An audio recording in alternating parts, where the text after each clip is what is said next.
Hi, it's Katarina here with Beauty Junkies. Today I'm going to share with you how to achieve the perfect cat eye with eyeshadow using the Beauty Junkies mini angled brush. So let's begin. Go ahead and start with a shade that is a little bit lighter than your desired preference because you can always build up the color. It's a little bit harder to take away. And what we're going to do is you are going to place it right here, making the inner part touch the very end of your eye, and you're just going to lay the brush flat and then wipe forward. This will ensure that you achieve that perfect cat eye wing effect with eyeshadow. You don't have to use tape, it's just easy, it's all in one.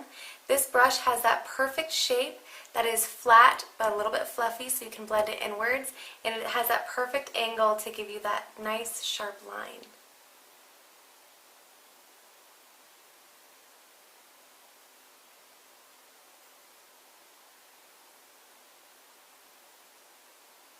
There you have it. That was very easy, very fast. You can definitely see the difference, how quick and simple that was to just build up that flattering cat eye that looks great on everyone.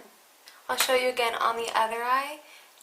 You're putting about medium pressure, and you're just going to keep the brush with pressure on it, but just move it inwards, kind of just slide it inwards.